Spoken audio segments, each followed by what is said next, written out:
You know, there are moments in life when the people you love most can break your heart without even realizing it. And Christmas morning 2024 was one of those moments that I'll carry with me until my dying day. I'm Clara Washington, 70 years old, and I've spent my entire life giving everything I had to my family.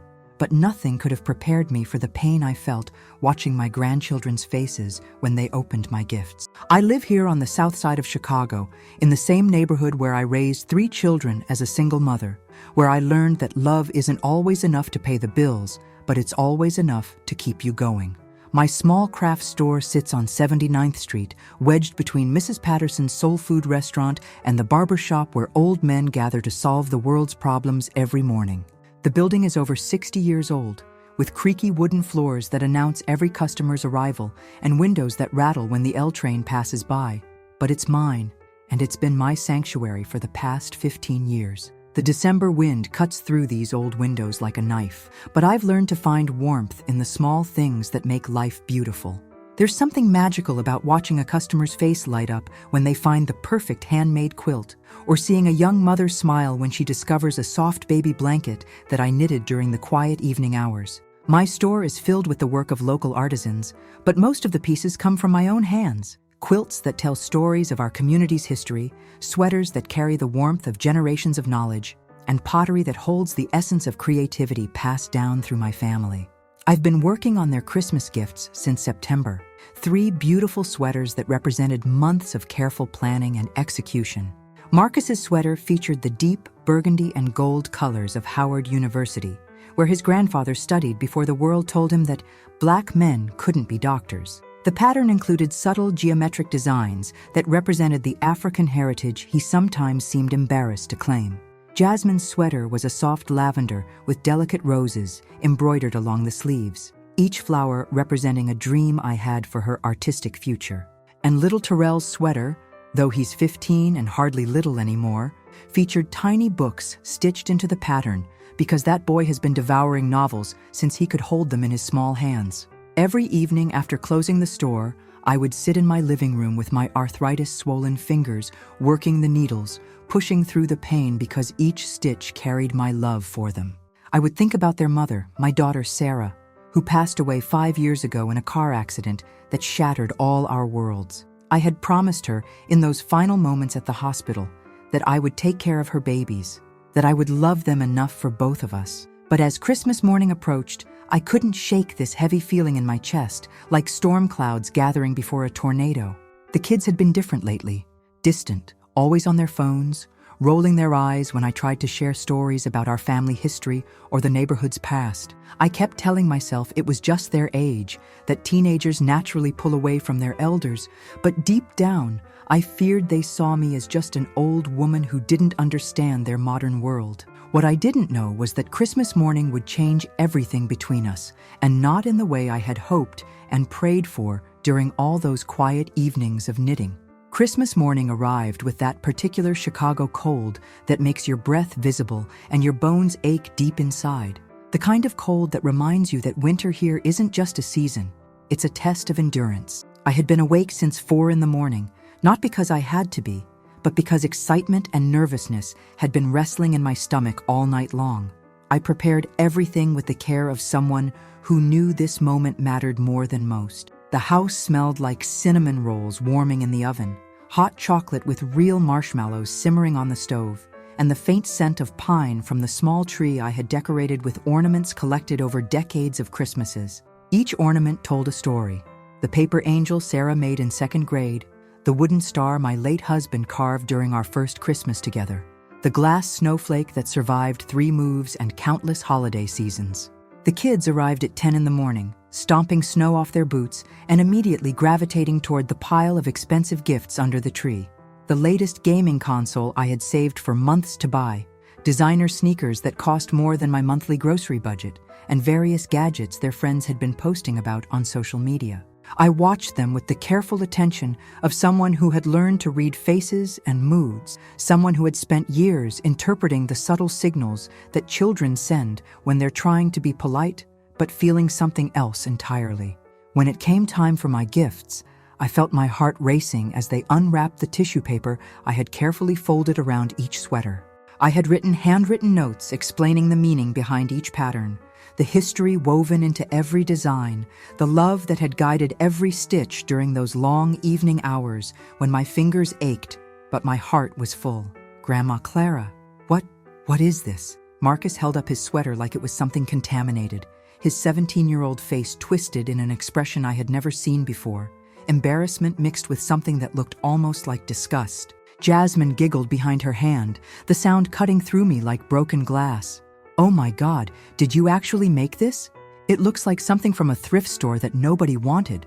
The colors are so old-fashioned, Terrell added, barely 15 but already mastering the art of teenage cruelty that can destroy an adult's heart in seconds. None of my friends would be caught dead wearing this. It's like something from the 1950s. I felt my heart sink into my stomach, the room suddenly feeling smaller, the walls pressing in as their laughter filled the space where I had expected gratitude, or at least polite appreciation. I had spent countless evenings working on those sweaters, my arthritic fingers pushing through pain that sometimes brought tears to my eyes, because I wanted each stitch to carry my love for them, each pattern to tell them something about who they were and where they came from. I thought you might like them, I whispered, my voice barely audible over their continued comments about how out of touch I was, how I didn't understand what kids their age actually wanted. Marcus shook his head, tossing the sweater aside like it was garbage. Grandma, you really need to understand what teenagers actually want these days. This isn't 1950. We have different styles now. As they moved on to their other gifts, completely dismissing my months of work and love, I excused myself to the kitchen. Standing there among the scent of cinnamon and the sound of their excitement over everything else, I felt more alone than I had felt since Sarah's funeral.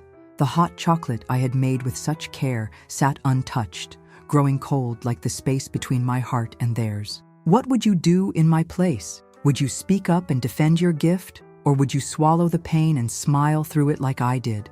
I need to know I'm not alone in this feeling. If this story is touching your heart, please hit that like button and subscribe for more stories about the complicated love between generations. Your support means everything to me, and I'd love to hear in the comments, what would you do if you were in my shoes? The days after Christmas felt like walking through thick fog that never lifted, where every familiar landmark looked strange and every step forward felt uncertain. I couldn't shake the image of my sweaters being tossed aside like worthless rags, or the sound of their laughter echoing in my ears during the quiet moments when I was trying to focus on anything else. The hurt had settled deep in my chest, a constant ache that reminded me with every breath that the people I loved most in this world had found my love lacking. My craft store became my refuge during those dark December days. I threw myself into work with the desperation of someone trying to outrun their own thoughts, reorganizing inventory that didn't need organizing, helping customers find the perfect handmade gifts, and trying to forget the sting of rejection that seemed to follow me everywhere. The familiar rhythm of the store, the bell that chimed when customers entered, the soft conversations about family and tradition, the satisfaction of matching people with pieces that spoke to their hearts, usually brought me peace. But even that comfort felt muted.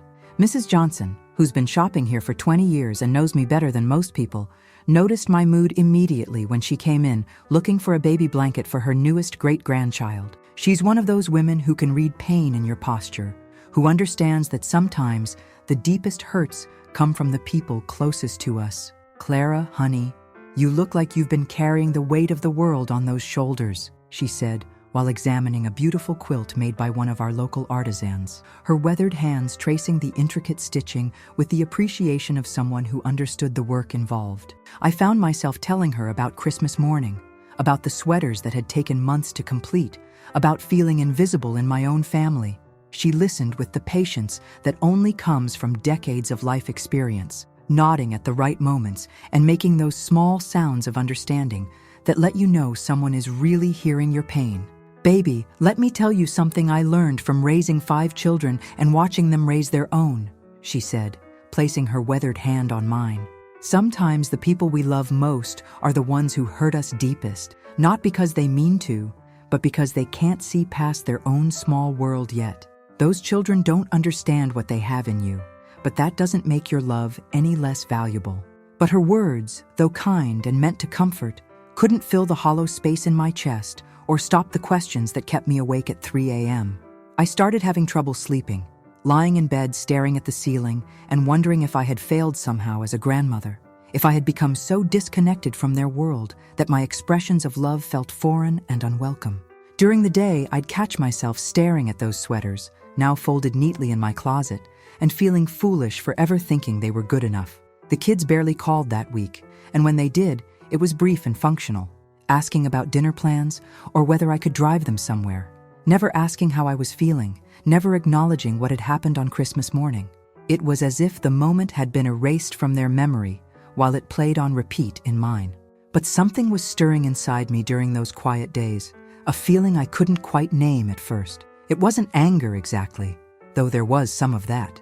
It wasn't bitterness, though the temptation was there. It was something quieter, but more powerful. A growing determination that maybe it was time for them to learn something about the woman they thought they knew so well, about the sacrifices that had been made in silence, about the strength that had been building their future while they weren't paying attention. January brought a different kind of cold to Chicago, the kind that seeps into your bones and makes you want to hibernate until spring arrives with its promise of renewal. But I wasn't hibernating, despite the temptation to pull the covers over my head and wait for the pain to pass. Instead, I was planning, and there's something powerful about having a purpose that goes beyond your own hurt feelings. You see, there's something my grandchildren didn't know about their out-of-touch grandmother, something I had kept secret for their own good, something that would change everything they thought they understood about my life and their own futures. For the past 2 years, I had been quietly paying for their education, every semester, every fee, every book allowance, transferring money from my modest savings account with the careful precision of someone who understood that their dreams depended on my sacrifices. I spent my mornings at the craft store as usual, greeting the familiar faces of customers who had become friends over the years, helping them find the perfect pieces for their homes and families. But my afternoons were dedicated to something else entirely, pulling out files I hadn't touched in months, bank statements that told the story of my secret generosity, tuition payment receipts that represented years of careful planning and extreme frugality. Marcus was in his second year of pre-med at Northwestern University, one of the most expensive programs in the city. The tuition alone was $60,000 per year, not including books, lab fees, and living expenses. Jasmine was studying at the Art Institute of Chicago, pursuing her dream of becoming a graphic designer at $45,000 annually, and I had already set aside $80,000 for Terrell's future education, money that had been accumulating through years of 16-hour workdays and personal sacrifices that would have shocked them if they had known. Every month, I transferred money with the careful attention of someone managing a complex operation. The kids thought their deceased mother had left them college funds, a story I had carefully maintained to preserve their memory of her and to avoid them feeling indebted to me. Sarah had left them some money, but it had been used for immediate expenses after her death: funeral costs, legal fees, and the countless small expenses that come with suddenly becoming responsible for 3 grieving children. I walked through my neighborhood that week, past the brownstones where I had raised my children, past the corner store where I used to buy penny candy for them when money was tight, past the church where I had prayed for strength during the hardest times. The January wind whipped through my coat, but I felt warmer than I had in weeks, not because of any external heat, but because I was remembering who I really was beneath the hurt and disappointment. Clara Washington wasn't just an old woman who made outdated sweaters. I was a woman who had built a business from nothing, starting with a few handmade items sold at weekend markets and growing it into a store that supported not just my family, but several local artisans. I was someone who had raised 3 successful children as a single mother, working 2 jobs and still finding time to help with homework and attend school plays. I was a woman who had quietly sacrificed everything for the next generation without asking for recognition or gratitude, because that's what love looks like when it's real and deep and unconditional. The spring semester was starting soon, and with it would come a revelation that would change everything my grandchildren thought they knew about their grandmother, their education, and the true source of their opportunities. They were about to learn that their future had been woven together by the same hands they had mocked, stitch by careful stitch, sacrifice by quiet sacrifice. February arrived with one of those Chicago snowstorms that transforms the city into a winter wonderland while simultaneously reminding everyone why people move to warmer climates. I was arranging a new display of hand-knitted scarves, each one representing hours of careful work by local artisans, when my phone rang with a tone that immediately made my heart race. It was Marcus, and for the first time in weeks, he sounded genuinely distressed rather than just casually dismissive. "Grandma Clara, there's been some kind of mistake with my tuition payment," he said, his voice carrying that particular anxiety that comes when young people realize their carefully constructed world might not be as stable as they thought. "The university says someone's been paying it, but it's not coming from Mom's account like we thought. The financial aid office is asking questions, and I don't know what to tell them." I set down the scarf I was holding, my heart beginning to race as I realized the moment I had been both dreading and anticipating was finally arriving. "What do you mean, sweetheart? What kind of questions are they asking?" "They called me into the office today and said there's been an anonymous benefactor paying my full tuition for 2 years, plus all my lab fees and book allowances," he continued, his voice getting higher with confusion and something that might have been the beginning of understanding. "But Grandma, if it's not from Mom's insurance money like we always thought, then who could possibly be paying for all this? The amounts are huge. We're talking about over $120,000 so far." Before I could figure out how to respond, I heard Jasmine's voice in the background, and I realized she was there too, probably dealing with the same revelation from her own school's administration. "Marcus, hang up and call Grandma back," she was saying, her voice carrying that particular tone that meant she was trying to solve a puzzle that was bigger than she had initially realized. "We need to figure this out together, and I think we need to ask some direct questions." 20 minutes later, all 3 of them were standing in my store, snow still melting on their coats, their faces a mixture of confusion and something that looked like the beginning of understanding. The store felt smaller with all of them there, their energy filling the space usually occupied by quiet conversations and the gentle sounds of customers browsing through handmade treasures. "Grandma?" Jasmine said quietly, her artist's eye taking in the store with what seemed like new attention. "Marcus isn't the only one. The Art Institute called me yesterday. Someone's been paying my tuition, my art supplies, even my studio rental fee. And when I pressed them for details, they said the payments have been coming from this address, from an account linked to this store." Terrell, usually glued to his phone and barely present for family conversations, was actually looking directly at me with an intensity I hadn't seen since he was a small child, asking endless questions about everything. "Grandma, the amounts they're talking about, that's more money than most people see in years. How is that even possible?" I looked at these 3 young people, my heart, my legacy, my reason for getting up every morning and pushing through the pain in my joints and the loneliness that sometimes threatened to overwhelm me, and I felt something shift inside me. The hurt from Christmas morning was still there, but it was being joined by something else, the quiet satisfaction of knowing that my love had been working behind the scenes all along, even when they couldn't see it or appreciate it. "Sit down, children," I said, my voice steadier than it had been in weeks, carrying the authority of someone who had been making difficult decisions and bearing heavy responsibilities for longer than they had been alive. "It's time you learned a few things about your old-fashioned grandmother and about the sacrifices that have been building your future while you weren't paying attention." The truth was about to come out, and with it, everything they thought they knew about love, sacrifice, and the value of a handmade gift was about to change forever. The silence in my store was deafening, the kind of quiet that comes when the world shifts on its axis and everyone is trying to understand what just happened. 3 pairs of eyes stared at me as the weight of realization began to settle on their young faces like snow accumulating on a windowsill. I walked slowly to the back office, my arthritis making each step deliberate and purposeful, and returned with a manila folder thick with documents that told the story of my secret life as their benefactor. "For the past 2 years," I began, my voice calm but carrying the weight of truth that had been hidden for too long, "I have been paying for your education.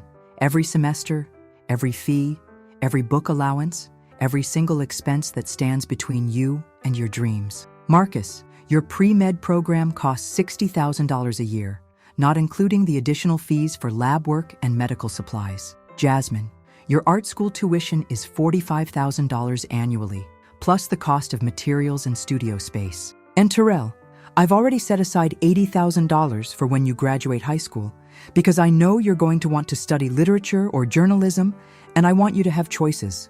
I opened the folder and spread the payment receipts across the counter, where I usually displayed handmade jewelry, each document representing a month of careful budgeting and sacrifice. Bank transfer confirmations, tuition payment records, correspondence with financial aid offices, all bearing my name, all showing withdrawals from my modest savings account that had been built through decades of careful living and hard work. But how?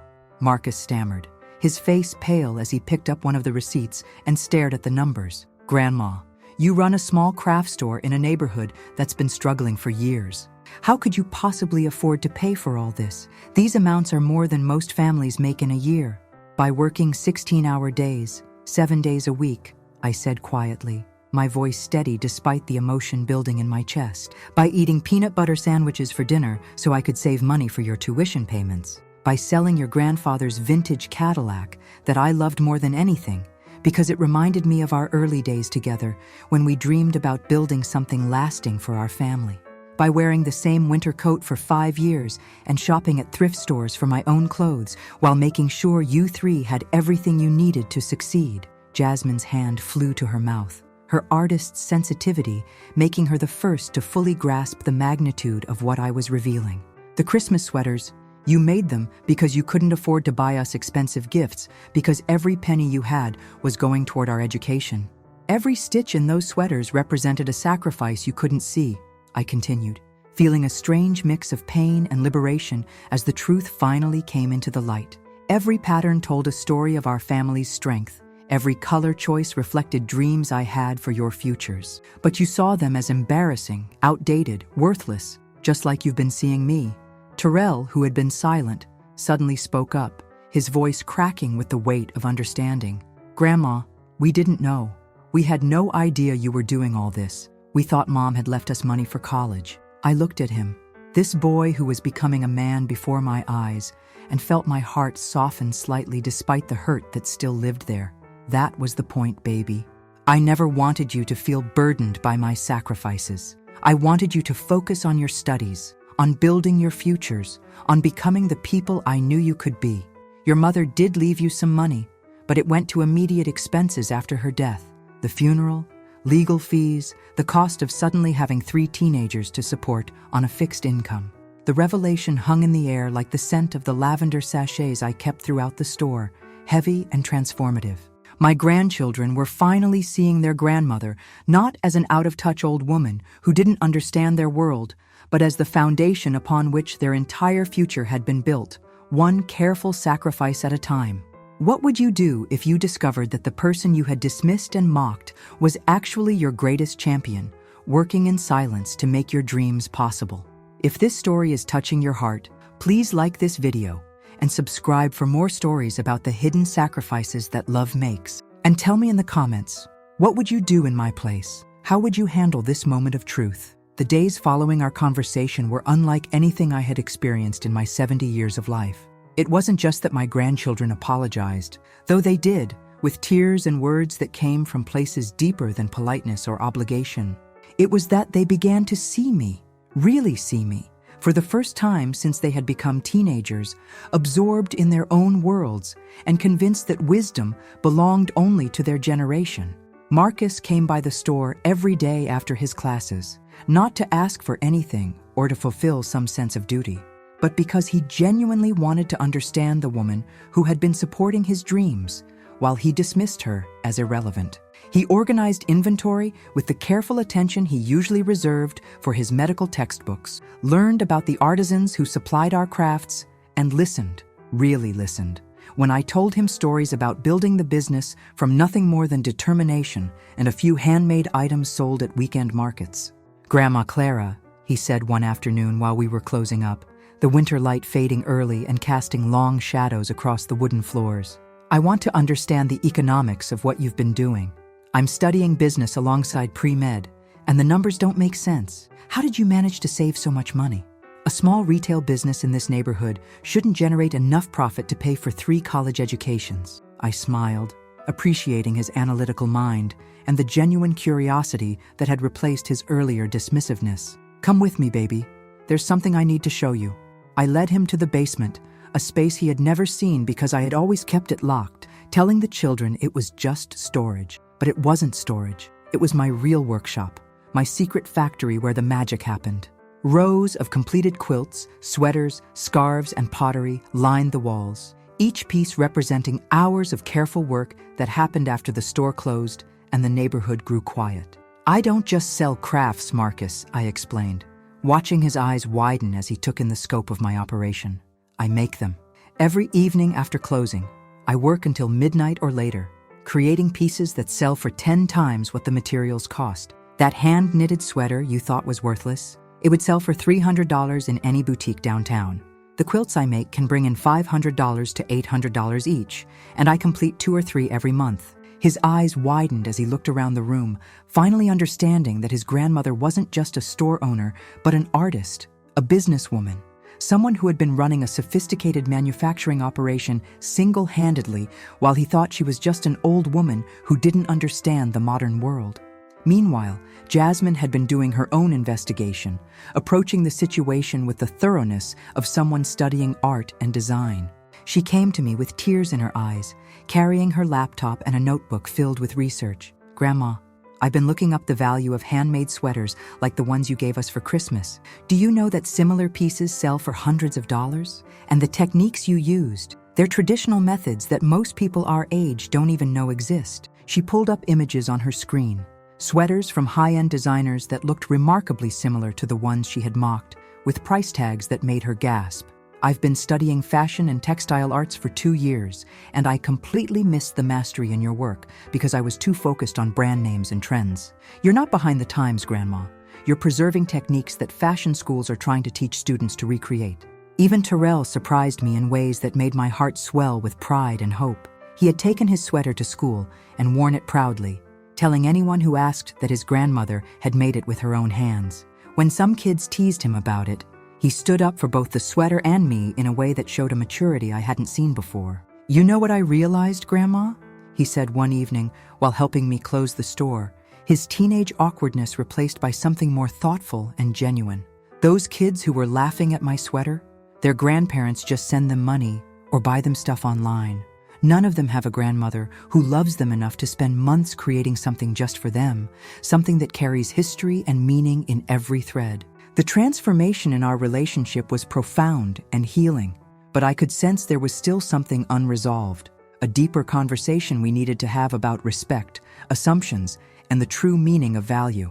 The hurt from Christmas morning had begun to heal, but the lesson wasn't complete yet. The confrontation I had been both dreading and anticipating came on a snowy Saturday in March, when winter was finally beginning to loosen its grip on Chicago, but still reminded us occasionally of its power. All 3 grandchildren arrived at my house together, and I could see from their faces that they had been talking among themselves, planning what they wanted to say, preparing for a conversation that would require more courage than any of them had needed before. "Grandma Clara," Marcus began, his voice shaky with emotion that he was trying to control, "we need to talk about Christmas morning, about how we treated you, about how completely and utterly wrong we were, and about how we can possibly make this right." They sat on my old couch, the same one where I had nursed their mother through childhood illnesses, where I had read them bedtime stories when they were small, where I had held them and comforted them after their mother's funeral 5 years ago. Now they looked like the children they used to be, vulnerable and seeking forgiveness, but also like the adults they were becoming, ready to take responsibility for their actions. "We were cruel," Jasmine said, tears streaming down her face as she spoke. "We judged your gift based on what our friends might think, instead of seeing the love behind it. We made you feel small and worthless when you're actually the strongest, most generous person we know. We treated you like you were embarrassing when you were actually sacrificing everything for us." Terrell, usually the most reserved of the 3, spoke with a maturity that surprised me. "Grandma, I've been thinking about this for weeks, and I keep coming back to the same realization. You've been taking care of us our whole lives, making sure we had everything we needed, and the one time you asked for nothing but appreciation and respect, we failed you completely." I looked at these 3 young people who meant everything to me, and I felt the last of my anger melting away like snow in spring sunshine. But this was also my moment to teach them something crucial about life, about respect, about seeing beyond surface appearances and understanding the true value of things that can't be measured in dollars or social media likes. "I forgive you," I said quietly, my voice carrying the weight of love that had never wavered despite the hurt. "But I need you to understand something important. This isn't just about Christmas morning or the sweaters or even about me. This is about how you see people, how you value contributions that don't come with price tags or brand names, how you treat others who might not fit your expectations of what's cool or relevant." I stood up and walked to my closet, returning with the 3 sweaters they had rejected, now clean and carefully folded. These sweaters represent 60 years of learned skill, months of careful work, and more love than you can imagine. But more than that, they represent a way of seeing the world that your generation is losing. The ability to recognize value in things that are made with care rather than manufactured for profit. Marcus reached for his sweater, holding it like the precious thing it was, his hands trembling slightly. "We see that now, Grandma. We see you now. But how do we make sure we never make this mistake again?" "The question is," I said, my voice firm but loving, carrying the authority of someone who had learned life's lessons through experience rather than theory. "What are you going to do with this lesson? How will you treat the next person who offers you something that doesn't fit your expectations? How will you recognize value in places where others see only old-fashioned irrelevance?" The room fell silent except for the sound of Jasmine's quiet crying and the distant rumble of the L train that had been the soundtrack to our lives for so many years. This was the moment of true reckoning, where hurt transformed into wisdom, where justice revealed itself not as punishment, but as understanding and growth. What would you do if you realized you had completely misjudged someone who loved you unconditionally? How would you handle the shame of discovering that your assumptions had blinded you to the truth? Please share your thoughts in the comments below. And don't forget to subscribe for more stories that remind us that love often comes in packages we don't expect. Spring arrived early in Chicago that year, bringing with it a transformation I never could have imagined when I was sitting in my kitchen on Christmas morning, trying not to cry over 3 rejected sweaters. My craft store had become something entirely different, not just a place where I sold handmade items, but a gathering place for my grandchildren and their friends, who now saw it not as an outdated relic from a bygone era, but as a treasure trove of authentic artistry and family history that connected them to something larger than themselves. Marcus brought his girlfriend Sarah to meet me, proudly wearing the sweater I had made him and explaining its significance with the kind of detail that showed he had truly listened to my stories. "This is my grandmother, Clara Washington," he said with genuine pride radiating from his voice. "She's an artist, a businesswoman, and the reason I'm going to be a doctor.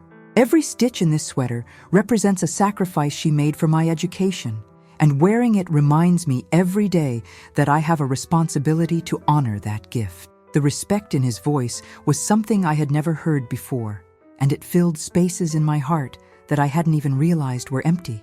His girlfriend, a sweet young woman studying nursing, examined the sweater with the appreciation of someone who understood both craftsmanship and dedication. "Mrs. Washington, I've never seen work this beautiful," she said. "My grandmother tried to teach me to knit, but I never had the patience. This must have taken months to complete." Jasmine had started incorporating traditional techniques she learned from me into her art school projects, spending her free afternoons in my workshop learning skills that had been passed down through generations of women in our family. Her professors were amazed by her knowledge of hand knitting, embroidery, and textile history, techniques that were becoming rare in a world of mass production and digital design. "My grandmother is my greatest teacher," she told them. And when she brought her class to visit the store for a project on traditional crafts, I watched her explain my work with the passion of someone who had discovered something precious that had been hiding in plain sight. She's preserving techniques that fashion schools are trying to teach students to recreate, but she learned them from her grandmother, who learned them from hers. But perhaps the most touching change came from Terrell, who had started a blog called My Grandma's Wisdom, where he shared stories about traditional crafts, family values, and the importance of seeing beyond surface appearances. His post about the Christmas sweaters had gone viral, with thousands of young people sharing their own stories about undervaluing their elders' gifts and the lessons they learned from those mistakes. "I want people my age to understand what I almost missed," he wrote in one post that brought tears to my eyes. "We're so focused on what's new and trendy that we forget to see the value in things that are timeless and meaningful." My grandmother's sweater isn't just clothing. It's a piece of family history, a work of art, and a symbol of love that I'll treasure for the rest of my life. One evening, as I was closing the store and reflecting on how much had changed since that painful Christmas morning, all three of them surprised me with a special presentation. They had created a photo album documenting my life's work, pictures of every quilt, sweater, and craft piece I had ever made, along with stories from customers whose lives had been touched by my creations. "Grandma Clara," Marcus said, his voice thick with emotion, "we want you to know that we finally understand. You didn't just give us sweaters for Christmas. You gave us your legacy, your skills, your love woven into every thread. And more than that, you gave us the foundation for our entire future." Jasmine added, "We want you to know that we're going to spend the rest of our lives trying to be worthy of the sacrifices you made for us, and we're going to make sure that your grandchildren and great-grandchildren know the story of the woman who built their opportunities with her own hands." As I looked at these three remarkable young people, my heart, my pride, my greatest accomplishment, I realized that the pain of Christmas morning had led to something beautiful and lasting. They had learned to see value beyond price tags, to respect the wisdom of their elders, and to understand that the greatest gifts often come wrapped in the simplest packages. The sweaters now hang in their closets like treasured heirlooms, but more importantly, the lessons they learned about love, respect, and true value will be passed down to their children and their children's children. Sometimes the greatest gift we can give someone is the opportunity to grow, to learn, and to become better than they were before. My grandchildren's mockery had hurt deeply, but it had also opened the door to a deeper understanding and a stronger love than we had ever shared. In the end, I learned that generosity isn't just about giving money or gifts. It's about giving people the chance to see their own capacity for growth, love, and wisdom. Thorns.